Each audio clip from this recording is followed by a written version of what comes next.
Je vois Daf Kaf Aleph, premier sujet du Daf.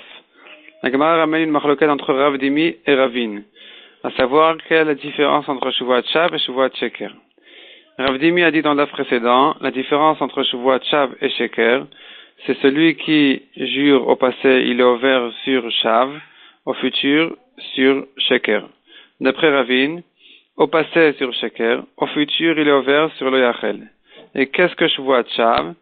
C'est celui qui ment, qui jure en mentant sur quelque chose d'évident et de connu de tout le monde. Vient Rabbi Yehuda dit au nom de Rabbi Yossi Aglili. Celui qui transgresse un lave sans faire de maaseh, il n'est pas loqué, sauf dans 3 cas, 3 vérotes, dont celui qui fait une chevoie.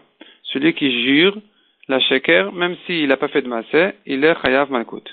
D'où est-ce qu'on apprend qu'il est chayav malkout? Parce que la Torah dit qu'il est naké Hashem, Hashem ne nettoie pas sa faute, le Bedin nettoie sa faute en lui donnant des coups, en lui donnant un malkout. Et du fait que la Torah dit 2 fois le mot shav dans le pasuk, on apprend de ça, aussi bien Shuvuat Shav. Donc, Shuvuat Shav, comme on l'a expliqué, c'est quelque chose de reconnu de tout le monde, et il vient mentir sur ça. Mais même une deuxième fois le mot Shav vient dire même Shuvuat Sheker, donc c'est celui d'après Rabbi Yochanan, d'après le deuxième avis qu'on a vu maintenant. Shuvuat Sheker, c'est donc celui qui ment, qui jure les Shav au passé, les Shavar. Et ici la question se pose de quel Shuvuat Sheker il s'agit. Et la Gemara explique qu'il s'agit d'un cas où il a menti, il a dit j'ai mangé, alors qu'il n'a pas mangé. Donc ça, c'est une Shuvuat Sheker qui ressemble à la Shuvuat Shav, les deux sont au passé.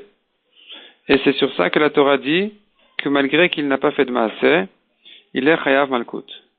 Mais celui qui jure au futur, ça dépend. S'il a fait un maaseh, évidemment qu'il est loqué. S'il n'a pas fait de maaseh, d'après Rabbi Yochanan, il est pas tour, il n'est pas chayav malkout.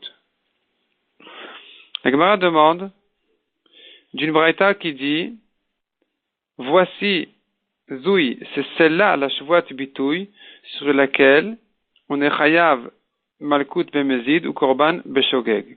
Pourquoi la braïta dit Zoui, c'est celle-là, c'est que sur cette Shuvuat qu'on est chayav malkout ou korban. Mashma que sur une autre, on n'est pas chayav malkout. Et d'ailleurs la Sefa nous dit aussi Zoui Shuvuat Shav, c'est sur une Shuvuat Shav, c'est sur cette Shuvuat Shav qu'on est chayav malkout bemezid et qu'il est pas tour de korban beshogeg. Quand la braïta dit Zoui, c'est celle-là et pas une autre, mashma que il y en a une autre qu'on n'est pas chayav sur elle, malkout bemezid.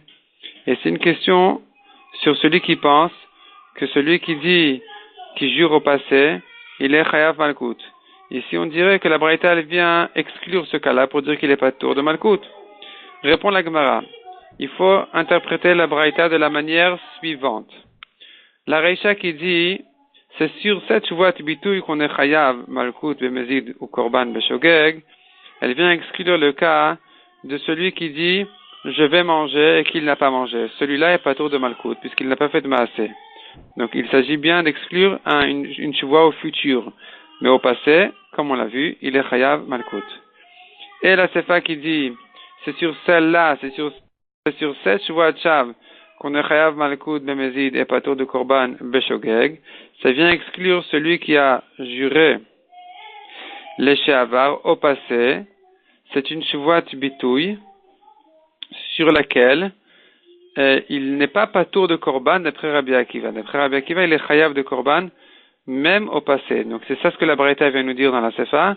Elle nous dit sur cette Shuvuat Bitoui là, et sur la Shuvuat Shav, on n'est pas tour de korban.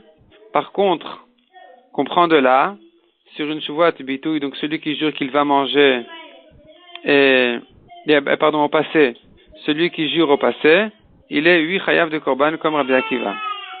Deuxième sujet du Daf.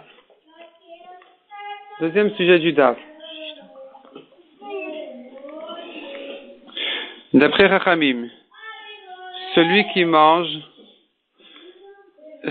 mange quelque chose d'interdit, moins qu'un kazaït, il est patour de Malkout et de Korban. Dans tous les interdits de la Torah, tous les aliments interdits de la Torah, s'il mange moins qu'un kazaït, il est patour. D'après Rabbi Shimon, il est chayav Malkout, mais il est patour de Korban. D'après Rabbi Akiva, en général, il est patour même de Malkout et de Korban. Sauf dans le cas de Shavua, où Rabbi Akiva pense qu'il est chayav même sur une miette, un petit morceau, il est chayav. Puisque la savara est que puisque s'il avait précisé dans sa Shavua qu'il s'interdit même une miette, il aurait été chayav. Donc même s'il n'a pas précisé, il est chayav même sur moins d'un kazaït.